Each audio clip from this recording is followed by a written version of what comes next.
돈이 없으면 어떻게 합니까? 일단 매출 만들어야죠. 소비재가 굉장히 좀 최적화돼 있거든요. 기술 회사도 아닌데 딱 3, 4년 만에 어디가 대박 났다. 그럼 순식간에 그냥 매출 1,000억을 이렇게 찍어주는 거죠. 실체가 있는 바이오가 아닐까. 바이오의 장점을 고스란히 다 가지고 있는 것 같아요. 에이전트가 실행해야 될 태스크가 한 5개 있다고 해봐요. AI 기술이 100%가 아니잖아요. 90%라고 만약에 가정을 해요. 첫 번째 태스크 하는데 90%를 했어요. 두 번째 태스크에 90%를 했어요. 5개 업무를 하면 60%밖에 안 되는 거죠. 아주 작은 자동화 정도를 AI가 할 수 있을 거라 보는데 올해 하반기에는 깨닫게 되지 않을까. 네, 안녕하세요. 티타임즈 홍재희 기자입니다.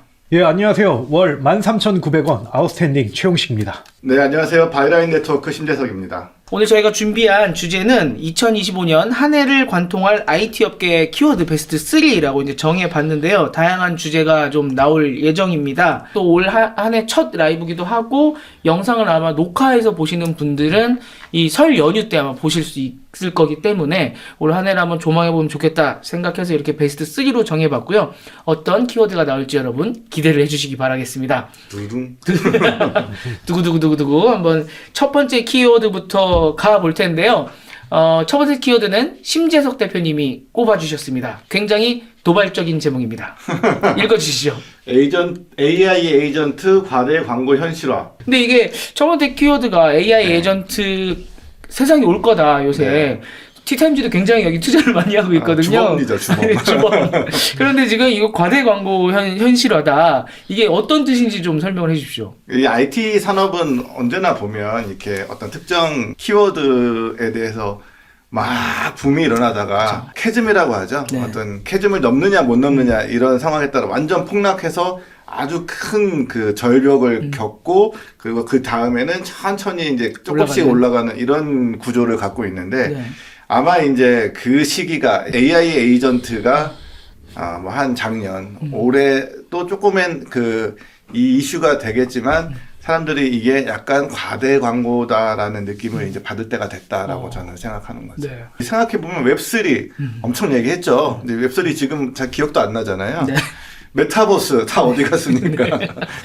그 블록체인, 네. 뭐 이것도 블록체인이 제2의 인터넷이다. 네. 뭐 인터넷 완전히 생태계를 대체할 것이다. 이런 얘기도 하는데 과대광고 엄청 많았지만 지금 이제 코인도 이제 더 이상 블록체인 이런 얘기는 하지 않고 그냥 따로 가상의 자산이다. 네. 그러니까 자산 관점에서만 얘기해야지 블록체인이란 기술 관점에서 논의되는 거는 이제 물론 그 산업에 종사하는 분들은 여전히 계시지만 거의 이제 의미 없어진 상태라고 저는 보이거든요. 네. 그러니까 이제 IT 업계에서 이런 건 흔한데 그러니까 왜 그렇게 생각하느냐면은 그러니까 에이전트의 이제 이상은 그런 네. 거잖아요.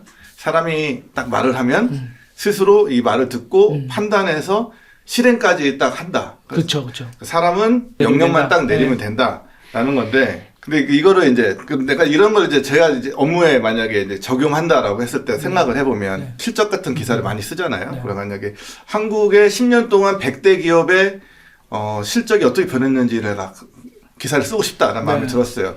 그러면 AI 에이전트가 딱 있다면 전자공시 사이트 들어와서 우리 한 시가총액 기준 100위 안의 기업들의 데이터를 불러다가 분기별 매출 변화 그래프를 100개의 기업을 그려줘.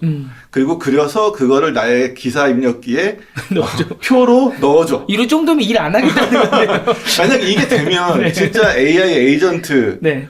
라고 볼 수 있겠죠. 우리가 그 기대하는 과대한 광고가 되어 있는 인간을 대신해서 일을 할 수 있는 근데 이런 수준의 그 AI 에이전트가 올해 내년 될 것인가 저는 상당히 회의적이고요. 네.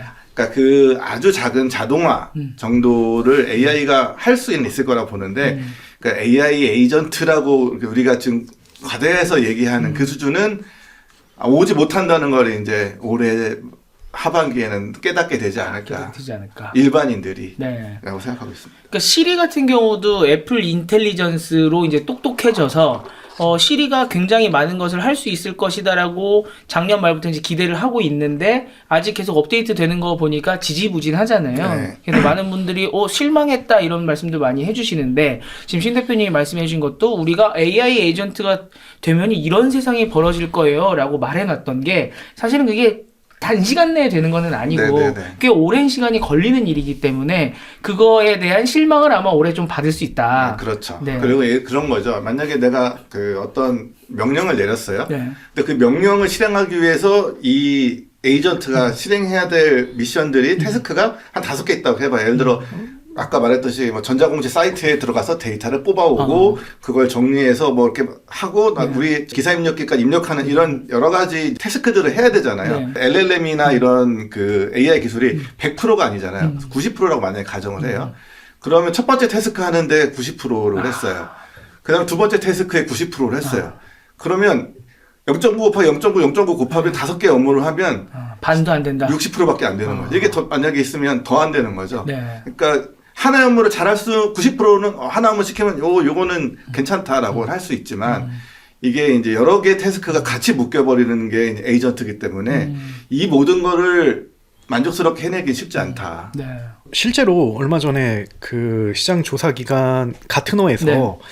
132명의 IT 기업 관리자 대상으로 설문조사를 했어요. 그래서 거기서 이제 딱 그걸 찝었는데 마이크로소프트가 그걸 코파일럿을 내놓았잖아요. 근데 이거는 굉장히 접근성이 좋잖아요. 왜냐하면 OS와 바로 연동이 됐기 때문에 좀 이거에 대해서 과연 그 도입을 어느 정도 이렇게 하고 있냐 뭐 이런 걸 물어봤는데 참고로 132명의 IT 기업 관리자들은 다 그 기업이 대부분 1만 명 이상의 좀 어느 정도 규모가 있는 그런 기업의 관리자였는데요. 근데 그 응답자의 60%가 코파일럿 도입을 위해서 파일럿 프로젝트를 시작했지만 아직 구체하지 못했다라고 이렇게 대답을 했고요.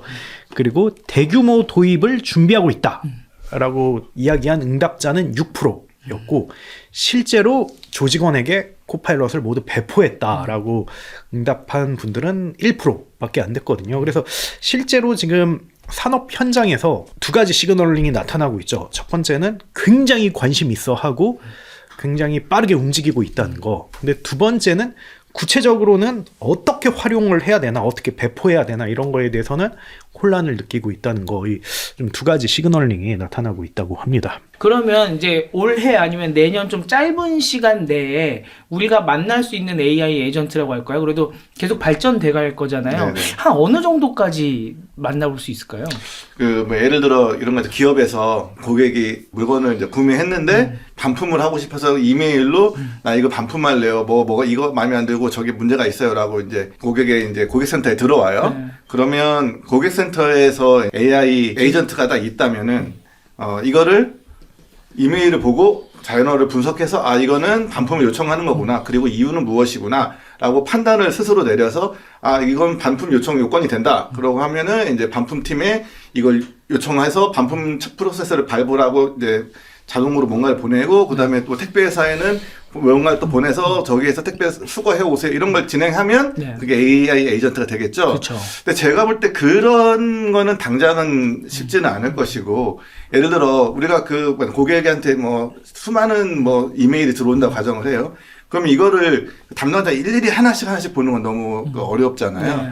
그러면 AI 에이전트가 그거를 분석을 해서 아 요거는 반품이 명확해. 그러면 이거 100% 반품인 요청이야. 그리고 반품이 이제 100% 사유가 돼라고 판단할 수 있겠죠. 그런 것들은 이제 반품팀의 요청을 가고 그리고 반품 요청인지 아닌지 까리해. 네. 거나 아니면 반품 요청은 맞는 것 같은데 뭐 이게 이제 사유가 우리가 판단을 잘 못 내리겠어. 이런 거는 뭐 또 담당자한테 사람한테 판단을 내려주세요라고 요청하는 프로세스 정도까지는 가능하지 않을까. 네. 사람의 손을 좀 덜어줄 수 있는 정도. 그러니까 사람을 이제 노동력을 조금은 좀 덜어주는 정도를 할 수 있겠죠. 네.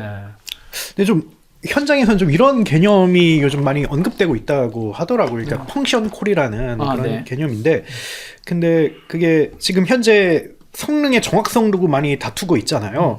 지금 한 여러 가지 조사에 따르면 한 70에서 80%의 정확성을 보이는 걸로 이렇게 챗 GPT 최근 버전을 토대로 이렇게 이야기를 하고 있는데, 근데 이걸 이제 끌어올리기 위한 수단은 결국 그 이제 모델 자체를 고도화하는 거죠. 근데 고도화해서 정말 100% 가까이 근접시킬 수 있느냐, 이거는 굉장히 좀 시간도 많이 걸리고 어렵다고 하더라고요. 그래서 요즘 그 대안으로 떠오르는 게 이제 펑션 콜이라고 해가지고 몇 가지 조건을 이렇게 제시해서 오류를 낼 가능성을 최소화하는 거거든요. 뭐 예를 들면 그 AI 언어 모델이 뭐 자체적으로 이렇게 판단하고 수행하는 것도 있는데 그렇지 않은 것도 있잖아요. 그래서 뭐 할루시네이션 효과를 우리가 흔히 이야기하는데, 그렇지 않은 것은 이제 외부에서 그에 대한 부분을 뭐 정보를 받아올 수 있도록 연동을 해서 이렇게 그 문제점을 해결하려고 하는 그런 시도가 있다고 하더라고요. 그래서 다만 이런 경우 데이터가 없으면 이렇게 응답이 나오지가 않는데, 대신에 관련 데이터가 있으면 이제 굉장히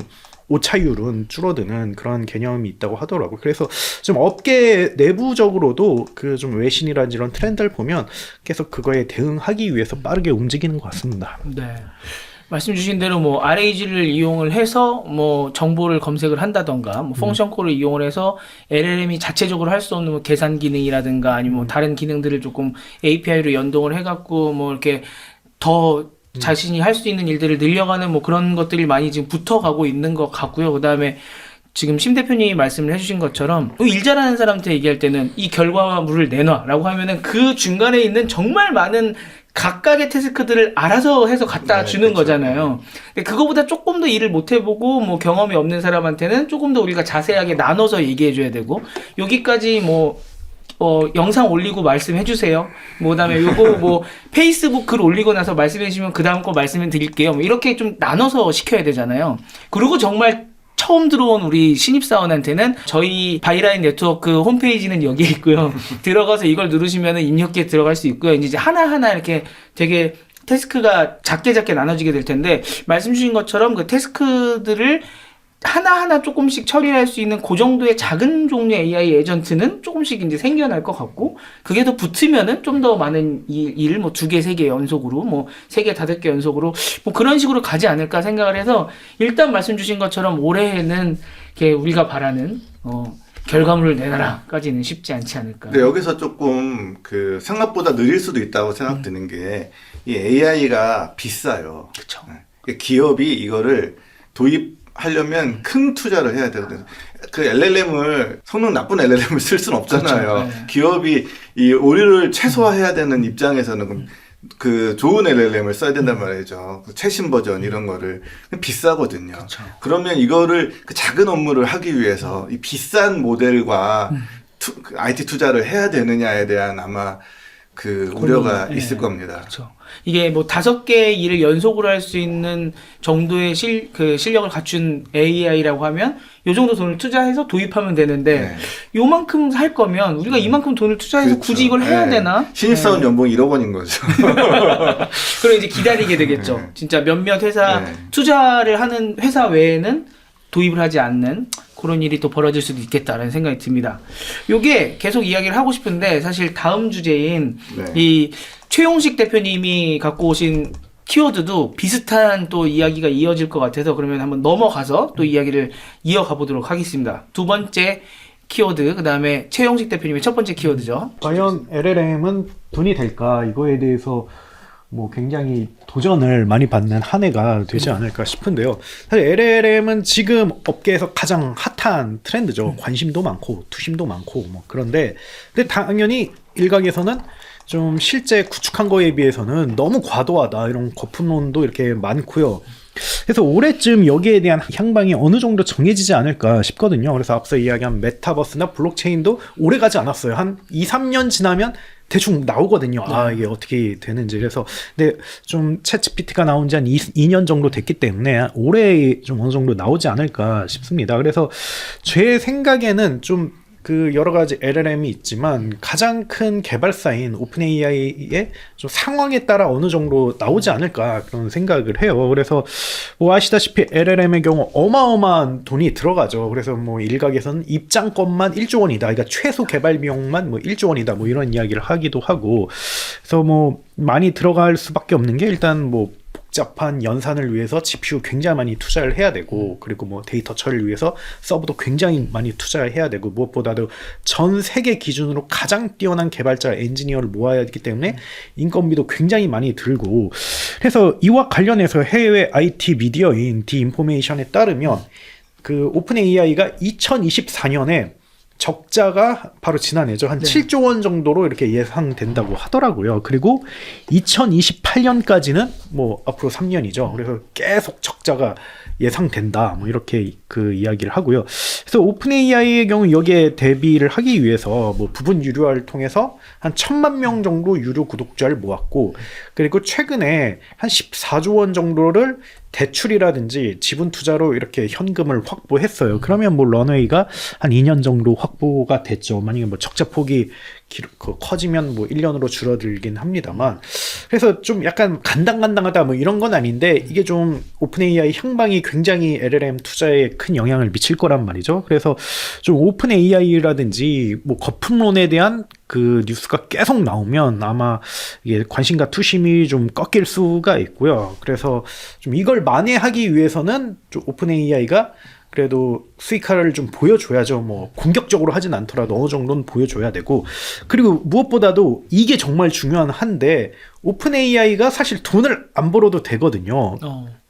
돈을 안 벌더라도 LLM을 활용해서 돈을 벌고 있는 서드 파티들이 생기면 사실은 이게 생태계 극적인 확장을 의미하는 거기 때문에 이게 굉장히 그 좋은 소식이 될 수가 있습니다. 그래서 뭐 오픈 AI가 돈을 벌면 좋겠지만 그게 아니더라도 LLM을 통해서 돈을 버는 사업자가 나타나면 그러면 이 트렌드가 앞으로 쭉 갈 수 있다. 저는 그렇게 생각을 합니다. 이게 좀 오래 좀 어느 정도 가늠을 할 수 있을 것 같아요. 예. 갈림길이 될 것이다. 그렇죠, 그렇죠. 그러니까 오픈 AI가 저번에 그 박종천 개발자님이랑 이렇게 진행하다 보니까 벌어들이고 있는 수익 가운데서 아직도 그 B2C 유료 그 고객에게 버는 돈보다 API로 버는 돈이 훨씬 적더라고요. 그러니까 말씀하신 것처럼 생태계가 만들어지면 또 API로 버는 돈이 확 늘어날 텐데 아직 생태계가 그만큼 형성이 안 됐다는 거잖아요. 그러니까 LLM이 앞으로 더 갈 수 있다는 걸 보여주는 것과 동시에 또 생태계가 이 오픈 AI 자체에 돈도 벌어줄 수 있기 때문에 생태계가 올해 제대로 확립이 되느냐 안 되느냐는 진짜 좀 중요한 한 해가 되지 않을까 싶고요. 킬러 애플리케이션이 나오느냐 안 나오느냐의 문제인 것 같아요. 지금은 이제 뭐 그 챗GPT 같은 그 챗봇 이게 가장 각광을 받는 건데 이게 킬러는 아닌 것 같거든요. 왜냐하면 누구나 다 킬러라는 건 누구나 다 써야 되고 그쵸. 안 쓰면 안 되는 게 킬러일 텐데 그것까지는 안 간 것 같고 그렇게 다음 킬러가 무엇이 나온다면 이제 그 말하는 시나리오도 되겠지만 안 나온다면 일장춘몽이 될 수도 있다고 생각합니다. 그러니까 킬러 앱이라고 말씀해 주신 게 예를 들어 스마트폰이라 그러면은 카카오톡이 같은 있어야 게 되는 필요하죠. 거고 그다음에 인터넷이라고 하면 뭐 일단 웹브라우저 자체가 인터넷이라고 하면 이제 이메일이나 뭐 이런 게 이제 처음에 사람들이 인터넷을 쓰고 싶게 만든 이유가 있잖아요. 네, 그렇죠. 다들 우리 프리첼 뭐 사실 검색하고 뭐 이런 게 이제 킬러였죠. 이메일하고 인터넷은 그런 게 이제 필요한 거죠. 근데 지금 말씀하신 것처럼 챗GPT는 좋아라고 하면서도 매일같이 엄청 많이 쓰지는 않거든요. 저도 뭐 많이 쓰는 편이긴 합니다만 그렇게 뭐 매일 막 엄청 많이 쓰지는 않는데 물론 이게 좀 습관이 되다 보면 편한 건 엄청 많아요. 그리고 또 요새 카메라까지 이거 돼서 인식을 하다 보니까 이거 뭐야 물어보면 와, 꽃 종류 이런 것까지 기가 막히게 알려주거든요. 꽃 관심 있으면 나이 먹은 건데. 아니 저번에 이제 애한테 알려주려고 그래서 뭐 그런 것까지 알려줘서 유용하긴 하지만 킬러앱까지는 확실히 아닌 것 같고 킬러앱이 나올 수 있느냐 그게 좀 문제인 것 같고요. 또 근데 킬러앱을 만들 곳 중에 하나가 스타트업들이잖아요. 네, 뭐 우리나라도 그렇고 외국도 그렇고 지금 LLM을 활용한 뭐 창업도 많이 있고 또 피보팅도 꽤 많이 있는 것 같은데 그러면은 업계에서는 지금 어떻게 보나요, 이 LLM을? 지금 뜨겁습니다. 예, 지금 굉장히 많이 하고 있고요. 이들의 모델은 챗GPT뿐만 아니라 여러 가지 LLM을 이렇게 혼용을 해가지고 상황에 맞게 그 서비스를 내놓고 그리고 이들의 비즈니스 모델은 앞서 이야기한 것처럼 LLM의 그 내는 API 비용과 그리고 이용자나 기업에게 받는 그런 그 상품 가격 사이에서 마진을 이렇게 얻는 게 이들의 모델이라고 볼 수가 있는데요. 제가 크게 두 곳을 만났어요. 첫 번째는 레페토 AI라는 회사인데 여기가 LLM으로 하여금 자서전을 이렇게 쓰게끔 해주는 그런 회사예요. 근데 이게 저는 실용화 될까라고 생각을 했는데 벌써 레퍼런스를 만들었더라고요. 그래서 롯데그룹에서 신격호 창업자의 그 평전을 이들이 이제 프로젝트를 수주해가지고 어느 정도 이걸 좀 마케팅 문구로 쓰기도 하고 해서 그걸 좀 만들었는데, 그래서 이들의 모델은 핵심 인물로부터 이게 인터뷰를 해서 녹취록을 따서 그 본인들이 만든 서비스에 이게 입력을 하는 거죠. 그걸 이제 글로 써줘, 문장을 써줘라고 하면 여기서 뚝딱 이렇게 만들어 주는 거예요. 근데 다만 이 그대로 낼 수는 없고 여기에 편집자가 붙어서 한번 본 다음에 이렇게 내는 건데, 어쨌든 저도 이제 기자다 보니까 되게 궁금하잖아요. 그래서 한번 경쟁이 될 수 있나 좀 이렇게 봤는데, 이게 인터뷰하면서 봤는데 완벽한 수준은 아니에요. 확실히 이제 AI가 쓴 글의 티가 있어요. 그 스타일이 있는데 그게 있고, 그리고 맞춤법 틀린 거나 뭐 이런 건 없어요. 오기가 난 거나 이런 건 없는데 대신 비문이 좀 많더라고요. 뭐 이런 거 있잖아요. 뭐 굉음 속에 들리는 열정의 한마디 뭐 이런 말 딱 들어보면 그럴듯한데 뭔 말이야 뭐 이런 것들이 있잖아요.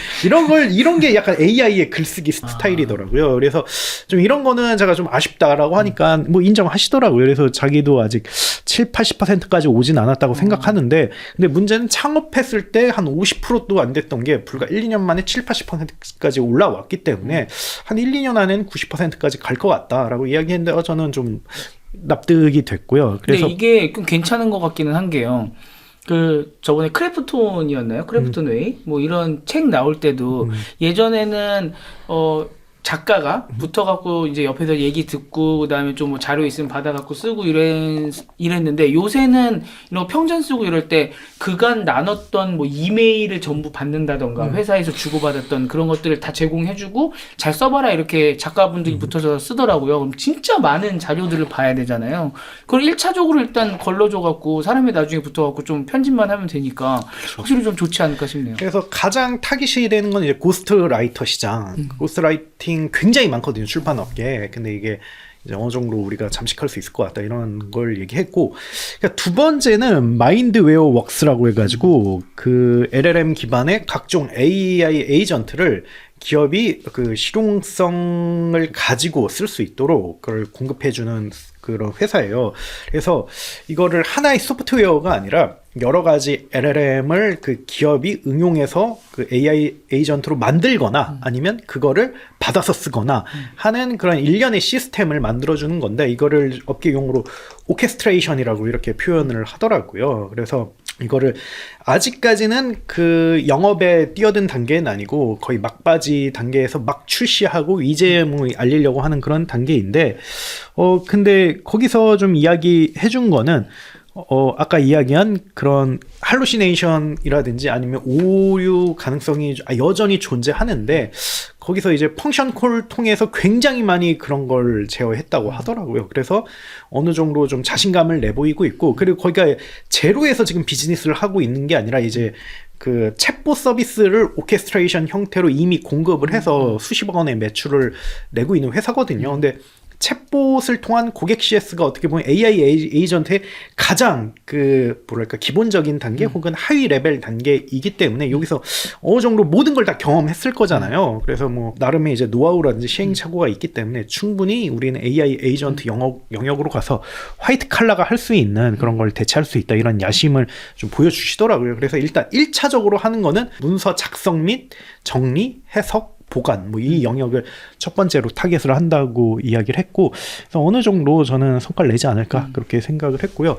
그리고 제가 뭐 직접 만난 곳은 아닌데 뭐 최근에 리튼이라는 뭐 우리가 다 알고 있는 그 스타트업이 그 월 매출이 10억 났다는 그런 보도자료를 공식적으로 배포했거든요. 그래서 이용자들이 만든, 거기 있는 참여자들이 만든 이제 캐릭터와의 이렇게 소통을 통해서 이용자에게 가치를 제공하고 있는데, 여기를 유료화 해가지고 월 매출이 10억 도달했다, 이런 이야기가 나왔는데, 이거 굉장히 좀 유의미한 이야기인 것 같습니다. 근데 물론 다 따져봐야 되긴 해요. 그래서 정말로 이게 뭐 그 앞으로도 지속 가능한 건지, 그리고 여기에 대해서 뭔가 투명하게 비즈니스 모델이라든지 서비스 구조가 어떤지 이런 거는 좀 체크해 봐야 되긴 하는데, 어쨌든 확실한 거는 업계 전반적으로 굉장히 뜨겁게 시도가 이루어지고 있고 일부 성과가 나고 있기 때문에 너무 또 그렇게 회의적으로 볼 필요는 없다, 그렇게 생각을 합니다. 네. 결국 중요한 건 효용인 것 같아요. 그 AI를 쓰느냐, LLM을 쓰느냐, 뭐 그냥 사람이 수작업으로 했느냐는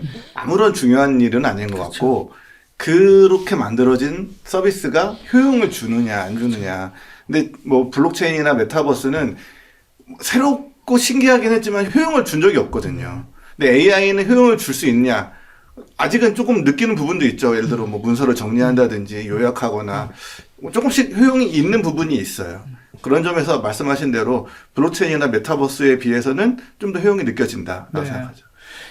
저희가 이제 티타임즈가 또 AI야 라고 하실까봐 이제 요 정도까지 하고 넘어가는데 마지막으로 딱 한마디만 하고 싶은 거는 효용 말씀하셔서 생각이 나는 게, 모두가 OCR 기술이 뜬다고 할 때 네. 그때 나왔던 회사 중에 하나가 리멤버였잖아요. 그래서 리멤버도 당연히 그쵸. OCR로 이 명함을 정리하는구나, 그런 회사구나라고 생각했는데 실제 알바가 리멤버는 했죠. 전부 사람이 했잖아요. 그런 게 효용을 주는 게 중요한 거니까. 근데 거기 저는 중요한 교훈이라 생각해요. OCR 명함 입력기가 왜 실패했냐면 100%가 아니었거든요. 네. 그 틀린 게 가끔 나와요. 사람은 찍고 틀렸나 안 틀렸나 보고 틀렸으면 수정하고 이거를 이제 해야 되는 거거든요. 근데 그 틀리는 게 많지 않고 90%는 맞았고 한 10% 틀렸단 말이죠. 근데 이 10% 틀린 것 때문에 사람들이 안 쓰는 거예요. 근데 리멤버는 믿고 맡기면 되거든요. 100%라고 믿을 수 있는 거잖아요. 네. 그렇기 때문에 이 작은 오류 차이가 쓰냐 안 쓰냐를 가르는 일이라서 AI도 LLM이든 뭐 에이전트든 뭐든 쓰게 만들려면 100%에 가까워져야 되는 거죠. 네. 90%면 됐습니다. 박수. 이게 안 되는 거죠. 중간에 아무튼 사람이 개입하든 뭘 하든 효용성 있게 만드는 게 중요하다라는 교훈을 좀 얻고 가면 좋겠다 생각하고요. 또 AI는 여기까지 하도록 하겠습니다. 그래서 그럼 이제 다음 좀 주제로 넘어가 볼 텐데, 왜냐면 다음 주제가 저는 훨씬 더 궁금하더라고요. 이제 심재석 대표님이 두 번째 주제로 갖고 오신 키워드입니다. 트럼프 시대의 테크 규제 변화와 영향. 트럼프 시대의 규제 변화 영향, 이거 진짜 관심들 많잖아요. 네. 물론 모든 걸 우리가 다 얘기할 수는 없겠지만 좀 어떻게 내다보십니까? 그러니까 재작년 한 근 1, 2년 사이가 이 테크 업계에서는 규제 바람이 부는 시기였거든요. 네. 그 유럽 쪽에서는 뭐 DMA, DSA 같은 새로운 규제법들이 입법돼서 실행되고 발효되는 이 시기였고, 미국에서도 뭐 구글이든 뭐 이런 회사들이 계속 소송 걸리고, 그쵸. 그리고 이제 심지어 재판에서 지고, 뭐 이런 이제 테크 업체들 아우성을 치는 시기였단 말이에요. 한국도 마찬가지죠. 한국도 인기협 뭐 아니면 그 코리아 스타트업 포럼 이런 데 행사하는 거 보면 맨날 규제 개혁 토론회, 규제하지 말아주세요. 이런 거 계속이거든요. 이 업계가 규제와의 싸움이었어요. 근데 이제 트럼프가 들어선 순간 어떻게 될 것이냐에 대한 그 영향에 대해서 많은 사람들이 궁금해하는 거죠. 네. 트럼프가 물론 미국 대통령이긴 하지만 전 세계에 영향을 미치기 때문에 대표적으로 당장 트럼프가 들어서자마자 유럽에서 DMA 위반으로 조사하던 애플 뭐 이런 구글 이런 회사들 당분간 조사 안 한다고 발표를 했거든요. 그게 이제 트럼프 눈치를 좀 일단 보는 거죠. 네. 그리고 트럼프의 규제는 노골적이에요. 양심이 없어요. 그렇죠. 규제가 노골적으로 우리나라 회사와 남의 나라 회사로 나눠진 이런 규제를 하거든요. 이번에 첫 그 취임식 때 발표한 내용도 보면은 유럽 베리 배드 라고 얘기를 했더라고요. 그러니까 이런 그러니까 어떤 이념 중심적인 네. 사람은 그러니까 규제를 철폐해야 된다라는 이념, 그러니까 자유주의, 자유무역, 그리고 그 자유방임 이런 걸 가치관을 가지고 있는 분들은 그러면 모든 규제를 없애자라는 이념으로 갈 텐데 네. 그게 아니고 우리 트럼프 대통령은 네. 우리는 자유, 니네는 안 자유 이거로 가는 거거든요. 그렇기 때문에 그 전 세계에 영향을 많이 네. 미치죠. 대표적으로 이제 취임하자마자 여러 가지 바이든 대통령이 했던 행정명령을 취소하는 조치를 했는데 네. 그 중에 가장 이제 상징적인 게 AI 관련된 행정명령을 취소했어요.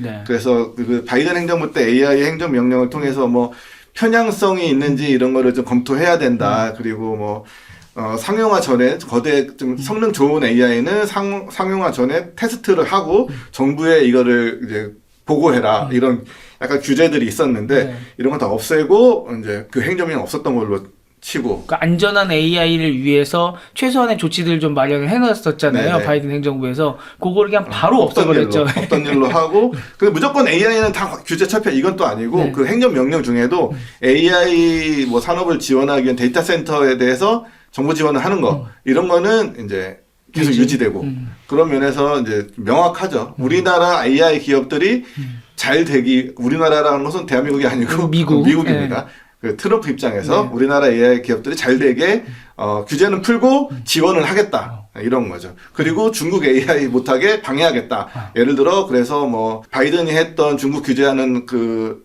반도체 관련 법들 이런 거는 당연히 더 강화하거나 뭐 유지하거나 하고 또 중국 AI 알고리즘 확산 못하게 하는 그런 규제 새로 만들고 이렇게 가겠다는 거죠. 네. 그렇게 되면은 이 우리나라에도 영향을 미칠 것 같은데요. 확실히 우리나라에는 좀 어떤 영향이 올 것으로 예상이 되십니까? 우리나라도 당연히 이제 뭐 AI 규제를 받기 시작하면 우리나라 영향이 있습니다. 예를 들어 칩스법 바이든 정부 때 만들었잖아요. 그런 칩스법이 그 바이든 정부의 이념은 뭐였냐면 미국으로 와. 니네 미국으로 들어와서 장사해봐. 그러니까 네. 우리 미국의 일자리 이런 걸 해야 되니까 예를 들어 뭐 그 애리조나의 TSMC가 공장을 세운 것도 우리 그래 대만에 있는 TSMC 회사요. 미국으로 공장을 세워서 우리 미국 노동자들과 함께 공장을 운영하고 우리 같이 상생해보자 이런 입장이었다면 트럼프 정부는 그런 느낌이 아니고 대만 니네만 잘 나갈 거야. 니네 만약 예를 들어 관세 높이고 우리나라 만약 인텔 지원할 거야 이런 느낌으로 가는 거거든요. 그러니까 아무래도 우리나라 기업들도 이제 지금 우리나라는 한국이죠? 네, 여기서 말하는 우리나라 기업들도 그런 이제 아마 관세나 이런 무역 장벽에 아마 맞닥뜨리지 않을까 그런 생각이 듭니다. 그러니까 지금 당장 벌써 캐나다, 멕시코 관세 얘기가 나오고 있잖아요. 우리 IT 기업에 있어서도 얼마나 미국을 우대할 것인가. 그다음에 한국 기업을 비롯해서 이제 해외 기업들의 관세나 이런 것들을 얼마나 높게 매기고 그다음에 좀 장벽을 둘 것인가. 거기에 좀 큰 영향을 미치지 않을까. 그런 부분도 있고 그 유럽에서 이미 이제 DMA 같은 시장법, 디지털 시장법 이게 이제 빅테크 기업들 규제하는 법인데 이런 거 시행했다가 지금 한 발 물러섰잖아요. 트럼프가 당선되고 나서 눈치를 보는 거거든요.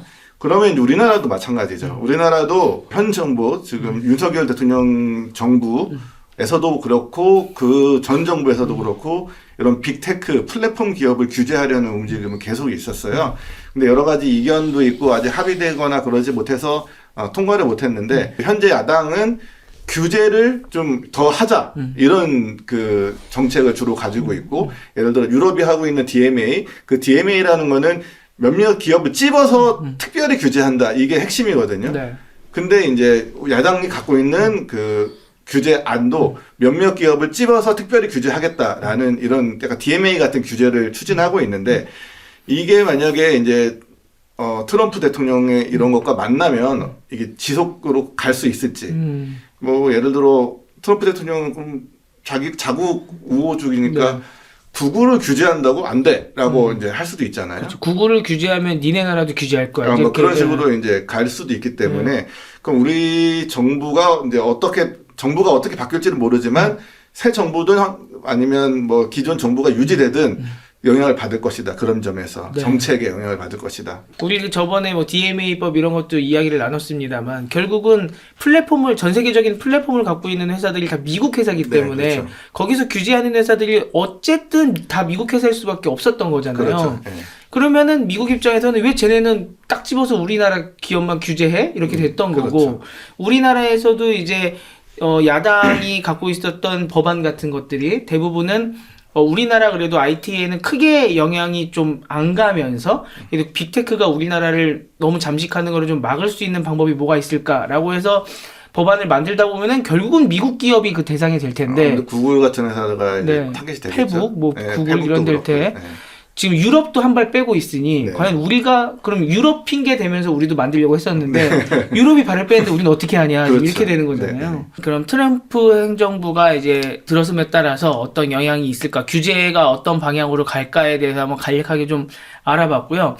다음 키워드는 우리 최용식 대표님이 준비를 해주셨습니다. 이것도 굉장히 관심이 가는 주제던데요. 소비재 스타트업이 뜨는 이유인데요. 소비재 스타트업이 뜨는 이유라고 해주셨는데 일단 소비재 스타트업이라는 게 좀 명확하게 저는 뭔지 모르겠어요. 이게 언론이나 아니면 뭐 현업에서 뭔가 이걸 정의를 내리지 않아가지고 단어가 없긴 한데, 이게 뭐 쉽게 이야기해서 뭐 실물 상품을 다루는 것이죠. 그래서 뭐 가장 많이 뭐 생각할 수 있는 거는 뭐 의식주에 대한 그런 실물 상품인 거고, 그리고 요즘 그 특히 여기 이 중에서 가장 그 많이 각광받고 있는 게 뭐 코스메틱이랑 뷰티 쪽은 이건 요즘 투자 시장에서도 가장 많이 이렇게 주목을 하고 있다고 해도 과언이 아닙니다.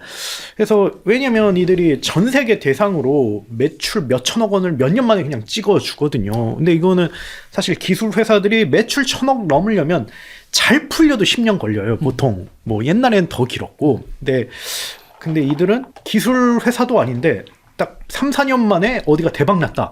그러면 순식간에 그냥 매출 천억을 이렇게 찍어주는 거죠. 그래서 좀 이들이 떠오른 이유가 뭐 제가 좀 후술할 뭐 이런 시장 환경이라든지 뭐 이런 흐름도 차이가 있는데, 좀 투자 시장이라든지 좀 이런 곳에서 주목하는 이유는 좀 뭐랄까 예전이랑 좀 성공 방정식이 많이 좀 달라졌기 때문이 아니냐, 뭐 이런 이야기가 있고, 이게 좀 반영되지 않았나 뭐 그렇게 생각을 합니다. 제가 소비재 스타트업을 꼽아주셨길래 아웃스탠딩에 가서 검색을 해봤습니다. 소비재 스타트업, 소비재 이렇게 했더니 7년 전에 최용식 대표님이 쓰신 기사가 나오더라고요.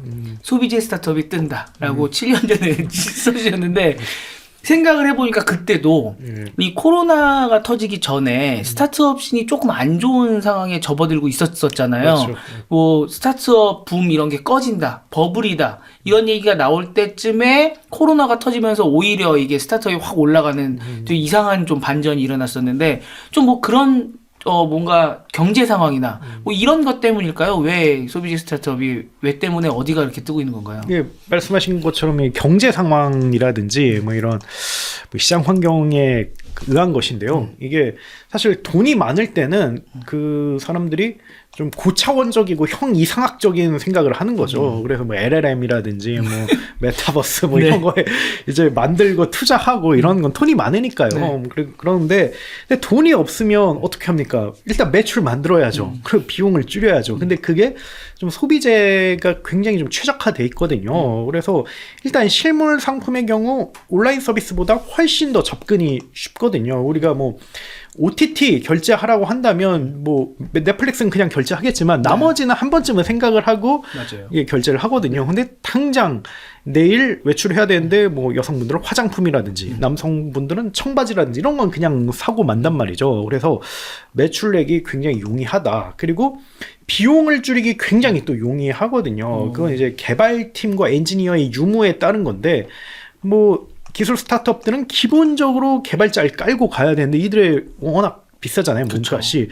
근데 뭐 소비재 스타트업들은 이런데 기술이나 인프라에 그렇게 투자를 하지 않아도 되거든요. 그냥 인스타그램 열면 되고, 그리고 유튜브 열면 되고, 그리고 좀 이걸 판매할 플랫폼도 굉장히 많아졌어요. 뭐 쿠팡, 그리고 국가별로 다 있거든요. 뭐 아마존, 타오바오, 뭐 라쿠텐 뭐 이런 데들이 있기 때문에 여기에 올리기만 하면 돼서 그 매출과 비용을 컨트롤하기 굉장히 쉽다는 측면에서 요새 들어 뭐 이렇게 떠오르고 있고요. 그래서 뭐 요즘 이제 업계에서 좀 잘 나가는 회사들이 뭐 더 파운더스라든지 뭐 에스더 포뮬러, 뭐 APR, 그리고 뭐 II 컴바인드, 피스피스 스튜디오, 뭐 코스알엑스, 라운드랩 뭐 이런 회사들이 떠오르고 있고요. 그래서 뭐 코스알엑스라든지 더 파운더스는 정말 엄청나거든요. 뭐 매출 몇 천억을 찍어서 막 거기는 뭐 그 코스알엑스는 정말 뭐 조 단위로 이렇게 M&A가 됐고요. 그리고 더 파운더스는 뭐 가장 유력한 유니콘으로 지금 이렇게 그 주목을 많이 받고 있습니다. 근데 이거에 대해서는 좀 언론들이나 이런 데가 좀 많이 다루진 않고 있더라고요. 근데 아무래도 아웃스탠딩은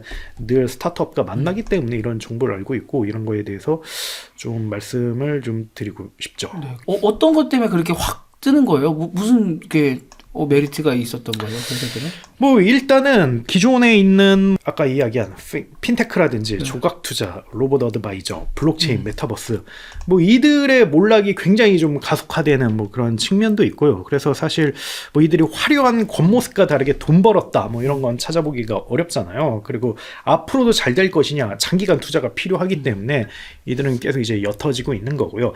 다만 이들 그 반대로 소비재 스타트업은 한 번 터지면 진짜 대박이거든요. 저는 특히 이제 화장품 스타트업의 경우 저는 실체가 있는 바이오가 아닐까 뭐 이런 생각을 해요. 그래서 이를 흔히 말해서 이게 바이오의 특징은 신약 개발에 성공하면 순식간에 글로벌 수요를 흡수할 수 있잖아요. 왜냐하면 뭐 약의 경우 인종을 가리지 않기 때문에 뭔가 당뇨나 아니면 뭐 이런 거에 뭐 획기적인 그런 기능을 가진 약이 나왔다라고 돈 엄청나게 많이 버는 거죠. 근데 문제는 승인을 받기가 굉장히 어렵습니다. 그래서 신약 개발의 경우 1년에 정말 한두 개 이렇게 통과할까 말까예요. 그래서 다들 바이오 투자하면 물렸다 뭐 이런 이야기를 하는 거잖아요. 근데 뭐 화장품이라든지 뭐 뷰티나 이런 경우 되게 바이오의 장점을 고스란히 다 가지고 있는 것 같아요. 정말 최소한의 위해성만 없으면 되는 거라서 이게 저는 좀 되게 업그레이드된 바이오 모델이다 뭐 이런 생각도 좀 하기도 합니다. 근데 좀 취재를 하셨으면 궁금한 게 이게 몇 년 전에는 코스메틱이 엄청 올라갔던 게 중국 시장, 중국에만 들어가면 뜬다 뭐 이런 게 있었는데 중국 시장이 좀 우리나라한테 비호적이어지면서 좀 뷰티 힘들다 뭐 이런 얘기도 있었잖아요. 어디서 그렇게 잘 파는 거예요? 우리나라 글로벌 단위로 이렇게 팔리고 있죠. 뭐 미국이라든지 일본, 남미. 그래서 기본적으로는 뭐 중국보다는 이런 쪽에서 이렇게 판매를 하고 있고 실제 뭐 여기서 굉장히 호응을 얻고 있어가지고 잘 되고 있다고 볼 수가 있죠. 뭐 그리고 여기에는 뭐 K 드라마라든지 K 팝이라든지 뭐 이건 뷰티와 정말 빼놓을 수 없는 그런 관계다 보니까 그래서 뭐 되게 순효과로 작용하는 것 같습니다. 제가 지난주에 일본 여행을 다녀왔거든요. 오, 축하드립니다. 근데 거기서 놀랬던 게 옛날에는 일본인과 한국인이 구별이 너무 쉬웠거든요. 맞아요. 헤어스타일도 다르고 화장법도 다르고 근데 이제 구분이 잘 안 되더라고요. 그게 이제 한국 그 뭐 K 컨텐츠 이런 것들이 확산이 되면서 일본 여성들, 일본 남성들도 그러니까 한국 남자, 한국 여자처럼 머리 스타일도 하고 화장도 하고 옷도 입고 그러다 보니까 이게 자세히 보지 않으면 모르겠다 이런 생각이 들어요. 그런 걸 느낄 때 이제 이런 소비재 스타트업이 글로벌로 확산될 수 있는 기회가 되겠죠. 투자 관점에서도 이게 굉장히 좀 패러다임 변화인데 옛날에는 기술 기업은 멀티플이 높은 게 당연했고 그리고 뭐 제조회사는 멀티플이 낮은 게 당연했거든요. 뭐 지금은 매출이 비슷하다 하더라도 기술 기업은 나중에는 성장성이 굉장히 빠르고 이익을 많이 낼 것이다. 그래서 이들은 이제 비싸게 받아야 된다. 그리고 제조회사는 지금 매출이 있다 하더라도 계속해서 그 공장도 짓고 막 이래야 되기 때문에 나중에는 이제 이익이 떨어지고 매출도 제한적일 거다. 뭐 이런 차이가 있었는데 이게 좀 요즘 반대인 것 같아요. 요즘은 기술기업 계속 적자예요. 10년 동안 적자고 그리고 성장도 정말 뭐 10년 지났는데 매출 100억을 못 넘는 회사들이 너무 수두룩하고요. 근데 기업 가치는 수천억 원. 근데 정말 이들은 3, 4년 만에 정말 매출 1,000억을 찍고 막 이익을 몇백억씩 내요. 그리고 막 지분은 거의 투자 안 받았고.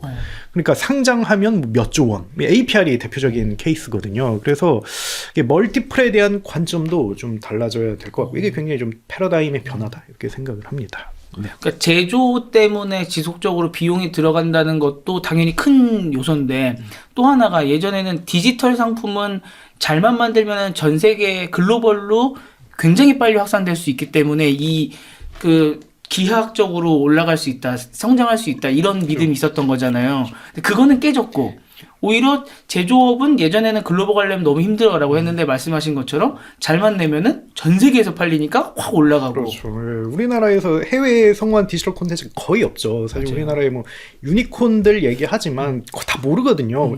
뭐죠? 다 이렇게 얘기를 하는데 근데 오히려 실물 상품은 이제 오히려 그런 거죠. 그래서 흔히 말해서 이제 뭐 IT학 개론에서 네트워크 효과라고 많이 이야기를 하잖아요. 근데 그게 되게 역설적으로 이렇게 실물 상품에 적용이 되고 있고 그리고 뭐 이게 여러 가지 이유인 것 같아요. 정말 뭐 그 IT 인프라가 이제 모든 거에 다 깔려 있고 그리고 뭐 문화적인 부분 그리고 당장 이제 결제를 일으키는 좀 트리거적인 요소 이런 게 좀 유리하게 조성되지 않았나 생각을 해봅니다. 그럼 이런 트렌드는 좀 앞으로도 계속될 걸로 예측을 하십니까?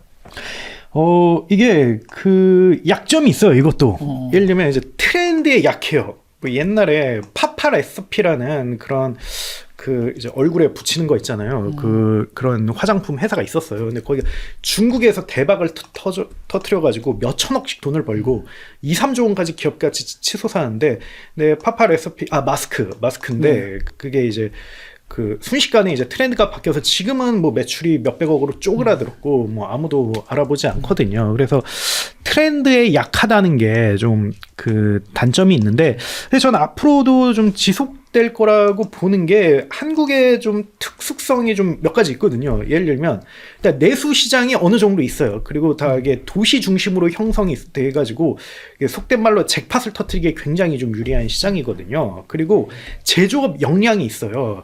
그래서 대부분 거기는 다 외주를 줘서 그 만드는데 그런 공장이라든지 그런 인프라가 굉장히 잘 돼 있기 때문에, 그래서 정말 뭐 일부 공장장이나 아니면 회사들은 너무 좋아하거든요. 왜냐면 우리 정말 망하게 생겼는데 얘네들이 우리에게 이런 걸 맡겨줘가지고 정말 살았다 뭐 이런 이야기를 하기도 하고, 그리고 IT 인프라라든지 SNS 미디어 시장이 굉장히 좀 발달했고 뭔가 하나가 핫해지면 우르르 좀 몰려가는 현상이 있고, 또 창업 투자 시장도 우리나라가 굉장히 탄탄하거든요. 거의 뭐 전 세계에서 5위권 안에 들 정도로 벤처 투자 시장이 탄탄하기 때문에, 그래서 여러모로 뭐 여기 앞서 얘기한 K컬처까지 여러모로 되게 좋은 점들이 있어가지고 지금 굉장히 앞으로도 지속될 트렌드라고 생각을 하고요. 그래서 뭐 좀 돈 벌고 싶은 분이라면 좀 이런 거에 적극적으로 관심 가져야 된다고 생각합니다. 네.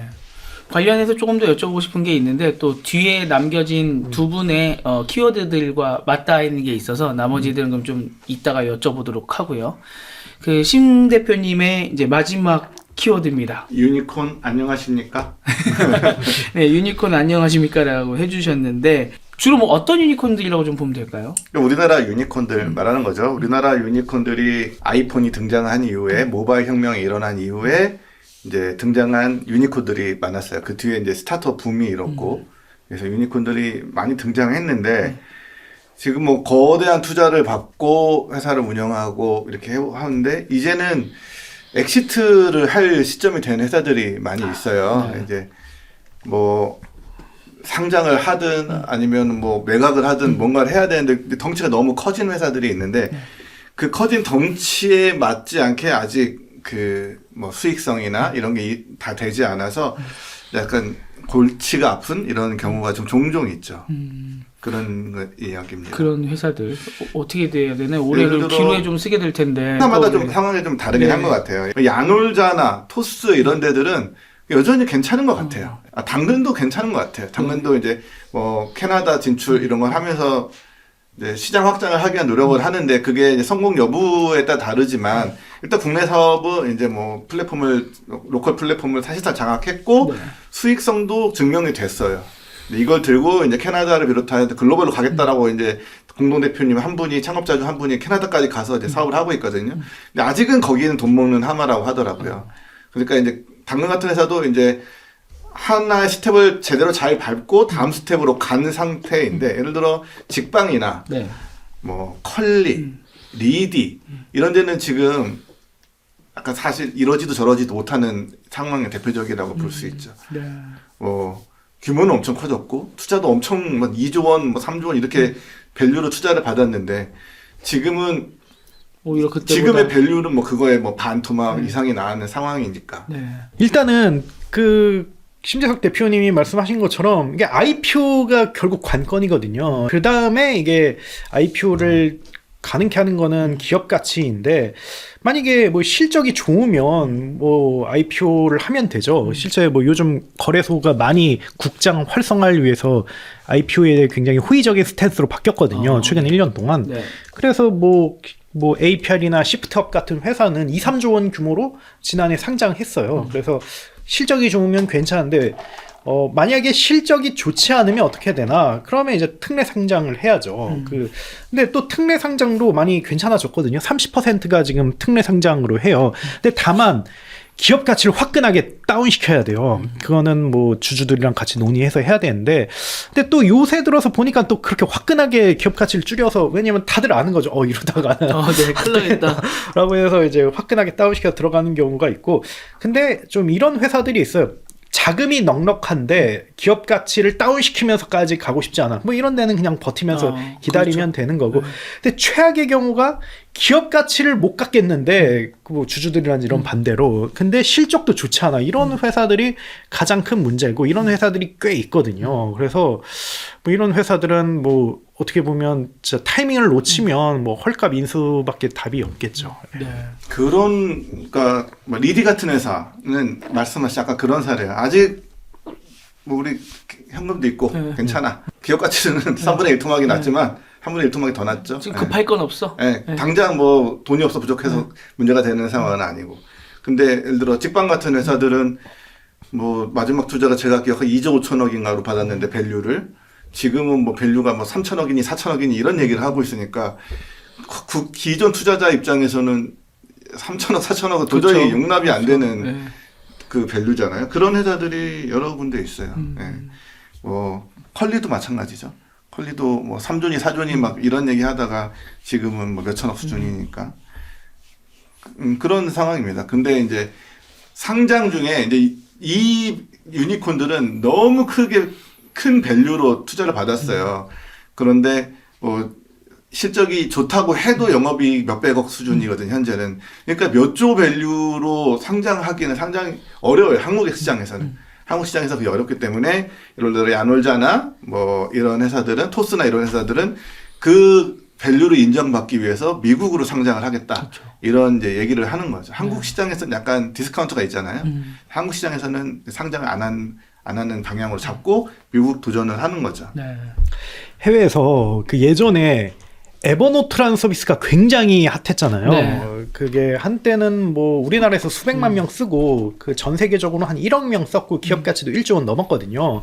근데 거기가 어느 순간부터 적자가 돼가지고 그게 누적이 돼서 완전히 헐값으로 이탈리아에 있는 앱 개발사에게 팔렸어요. 그 밴딩 스푼즈라는 그런 회사인데, 거기서 딱 그걸 산 다음에 한 게 일단 직원을 다 해고시켰어요. 네. 거의 다 250명을 해고시키고, 그 다음에 이제 본인들이 직접 다 이제 앱 개발을 한 거죠. 그리고 앱 운영을 한 거죠. 그리고 무료 플랜을 대거 다 삭감해 버렸어요. 그리고 다 유료 플랜을 더 늘리고 가격도 올리고. 당연히 막 유저들 다 떠나죠. 근데 떠나도 상관없다. 왜냐면 직원이 없으니까, 돈이 들 데가 없으니까.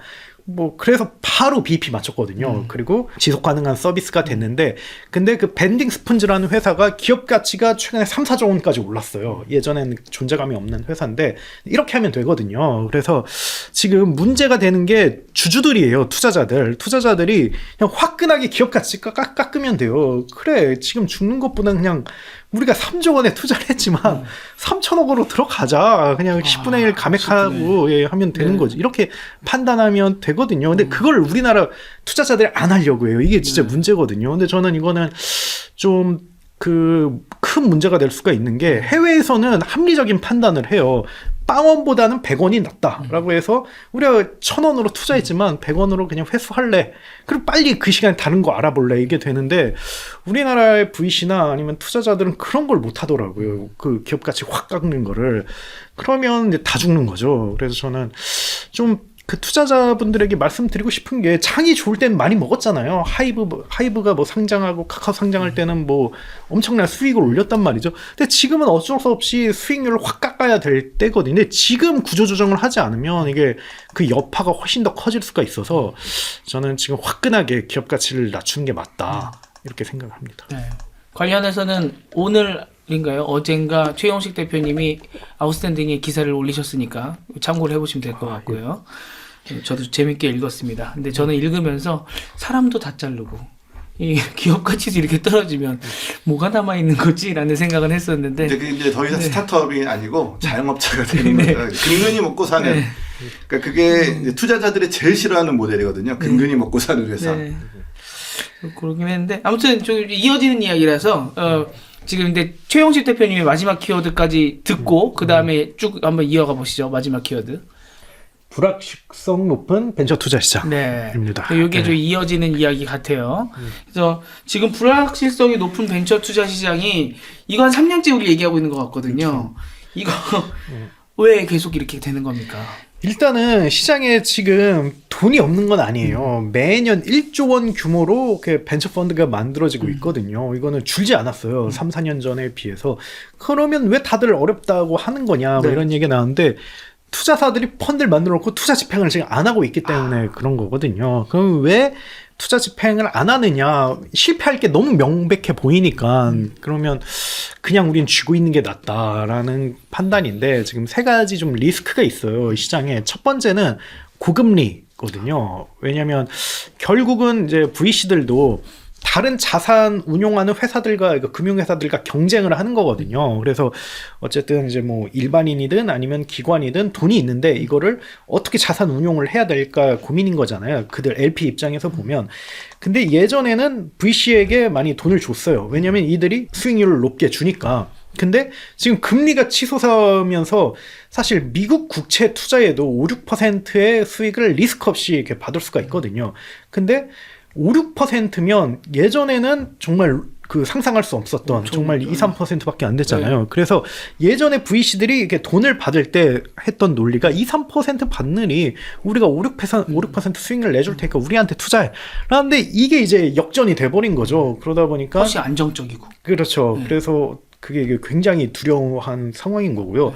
두 번째는 한국 경제 평균 성장률이 계속 줄어들고 있고 그리고 무엇보다도 좀 온라인 비즈니스의 주 고객인 젊은 층이 계속 줄어들고 있거든요. 그러다 보니까 리스크가 계속해서 이게 현실화되고 있는 거고 지금 이제 번화가만 가더라도 젊은 사람이 예전에 비해 확 줄어들었잖아요. 예. 네.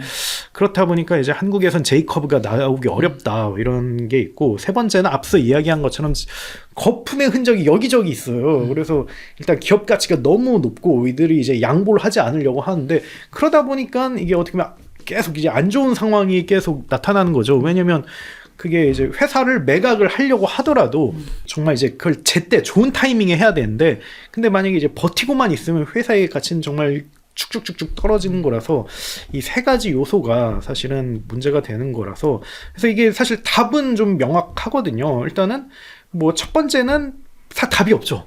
이거 뭐 어떡합니까? 금리 문제를 그걸 이제 미국이 결정하는 건데 연동되는 건데 그냥 투자를 더 잘하는 수밖에 없고 근데 두 번째는 답이 있습니다. 글로벌로 가서 이제 유효수요를 창출하면 되는 거고 세 번째도 답이 있어요. 과감하게 이제 구조조정 해버리면 되는 건데 이 작업을 좀 해줘야 다시 이제 벤처 투자 시장이 좋아진다. 근데 다들 지금 망설이고 있다. 그래서 불확실성이 커지고 있다. 이렇게 볼 수가 있습니다. 근데 지금 스타트업이라는 단어 자체가 예전부터 이제 심재석 대표님도 많이 말씀해 주신 것처럼 투자금 확 넣어서 그러니까 구멍가게 중소기업과 다른 거는 투자금을 확 넣어서 굉장히 시간을 압축적으로 빠르게 성장하는 게 스타트업의 모델이다 라고 말씀을 해주셨는데 스타트업이 유행하기 전에 또 이야기를 들어보면 그때는 뭐 벤처 이런 얘기 했었잖아요. 근데 벤처는 또 그렇게 스타트업처럼 돈을 막 엄청나게 쏟아부어서 확 올라가는 거는 아니고 뭔가 이 기술을 바탕으로 해서 좀 예전보다는 더 빠르게 성장했던 것 같은데 압축적인 성장을 하는 게 스타트업 모델이었다. 그전에 벤처가 있었다. 근데 요새 얘기가 나오는 게 이 스타트업 모델은 이제 끝난 게 아니냐.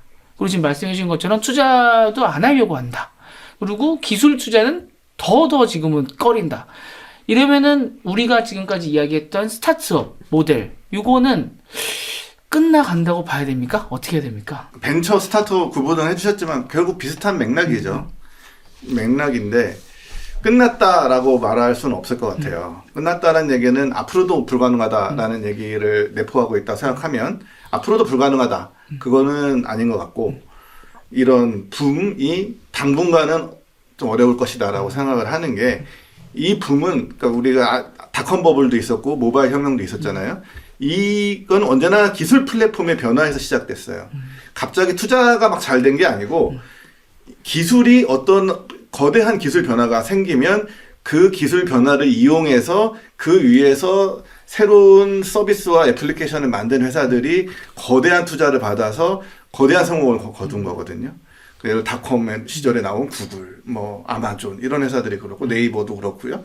근데 이번 이제 모바일 시대에 와서는 카카오, 뭐 배민 이런 새로운 어떤 영역을 확고히 그 오프라인이나 그 인터넷 그냥 일반 인터넷 상황을 완전히 모바일로 바꿔버리는 거거든요. 기술 플랫폼을 바꿔버리면서 그 시장을 완전히 다 새롭게 먹어버리는 이런 상황이 벌어지는 거고, 이런 기업들에게 투자해서 거대한 수익을 벌어들이는 게 이제 캐피탈이죠. 벤처 캐피탈이 그런 역할을 하는 건데, 이제 모바일 시장이 먹을 사람들은 다 먹었어요. 네. 새로운 서비스 다 만들었고 필요한 곳곳에 다 이미 모바일 최적화된 서비스들이 나와 있어요. 그래서 지금 스타트업이라고 나오는 회사들은 틈새 시장일 뿐이에요. 거대한 기반을 먹지는 못해요. 그러니까 성과가 낮을 수밖에 없고, 그러니까 이건 스타트업 모델이기보다는 그냥 중소기업 모델이나 근근히 먹고 사는 모델, 내가 항상 얘기하는 거대한 투자를 받아서 진행하기보다는 약간의 투자를 통해서 이제 조금씩 성장하는 모델로 갈 수밖에 없는 거고, 근데 다시 그 시대가 올 것이냐, 기술 기반이 변경되는 세상에 오면 다시 그건 일어날 거라고 생각이 들거든요. 옛날에는 그게 블록체인이라고 생각했던 사람도 있었고, 네. 그게 메타버스라고 생각하는 사람도 있었죠. 근데 그게 AI라고 생각하는 사람들이 지금은 많이 있죠. 그러니까 아직도 그쪽에 투자금이 들어가고 있는 거고, 과연 그 다음 그 거대한 기반 기술 플랫폼은 언제 올 것이냐에 따라 달라질 것 같습니다. 네. 최 대표님은 그게 사실 벤처의 역사가 굉장히 꽤 되거든요. 1960, 70년대에 이게 등장한 거라 가지고 이미 그 지난 6, 70년 동안 굉장히 많은 게 있었죠. 근데 어쨌든 전체적인 시장은 계속 커지기만 했거든요. 그래서 왜 그럴 수밖에 없냐면, 첫 번째는 기술 트렌드가 계속 빨리빨리 바뀌고 있기 때문에 그 빠른 과정에서 그 자본을 넣어서 이렇게 레버리징하는 그런 시도가 계속 늘고 있는 거고, 그리고 두 번째로는 그 기업이 제공하는 업무 환경과 보상에 만족하지 못하는 야심찬 젊은이들이 계속 늘어나고 있기 때문에 뭐 현대적인 의미의 기업의 역할이 좀 뭐랄까 바뀌고 있기 때문에, 그래서 그런 거라서 사실 롱텀으로 보면 사실 이 시장은 계속 커질 수밖에 없고, 그리고 엄청나게 많은 기회가 있다고 볼 수가 있고요.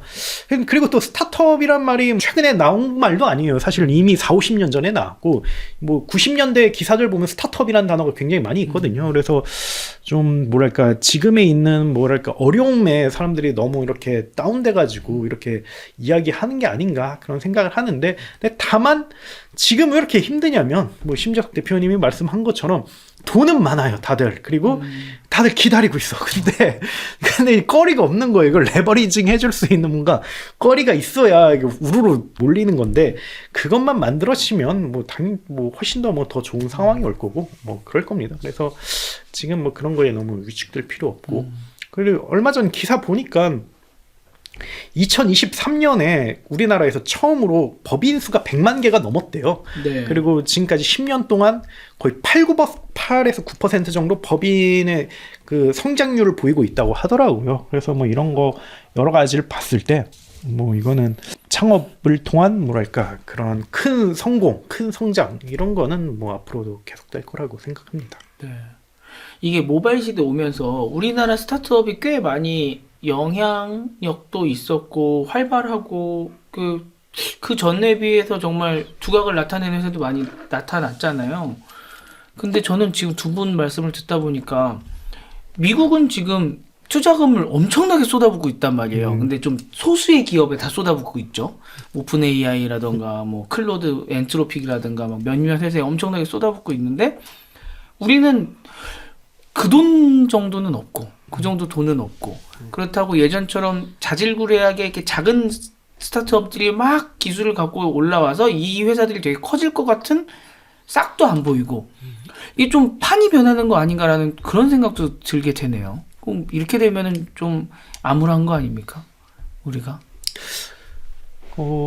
글쎄요. 근데 제가 기업들은 계속 많이 나타나고 있어가지고. 네.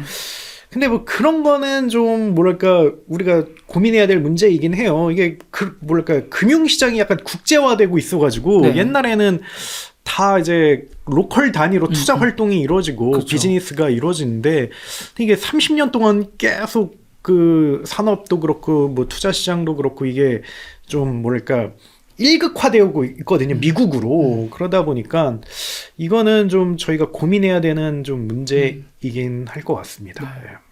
그러니까 이 모바일 스타트업도 보면은 시드 뭐 그다음에 프리 A 그다음에 시리즈 A 한 B 정도까지는 우리나라에서 조달하다가 B, C 정도 가면은 진짜 괜찮은 기업이다라고 하면은 해외에서만 몇천억 받아갖고 확 키우고 이게 우리나라 스타트업의 한 근 10년 모델이었었잖아요.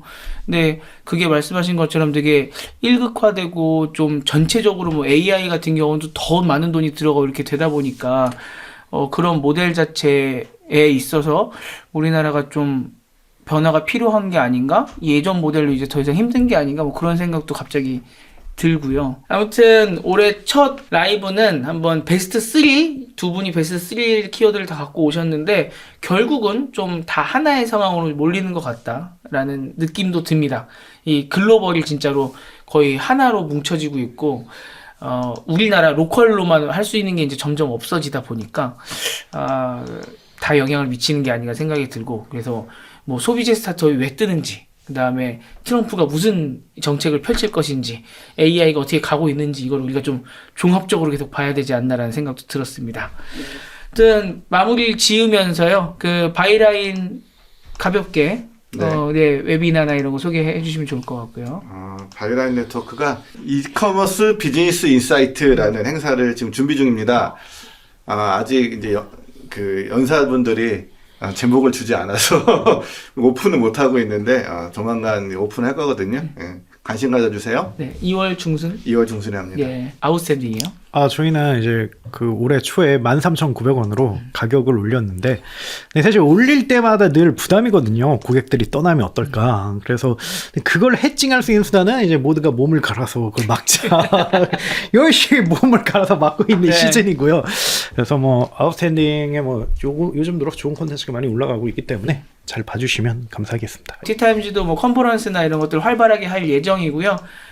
미디어 스타트업도 뭐 진짜 쉽지 않은 계속 이 터널들을 지나고 있기 때문에 최선을 다해서 저희 티타임즈뿐 아니라 뭐 바이라인 네트워크, 아웃스탠딩 모두 올 한 해 열심히 해보도록 하겠습니다. 셋 다 새 매체 다 많이 사랑해 주셨으면 좋겠습니다. 꼭 부탁드리겠습니다. 여러분 새해 복 많이 받으시고요. 이번에는 2주 후에 또 찾아뵙도록 하겠습니다. 두 분 고생 많으셨습니다. 네, 감사합니다. 감사합니다.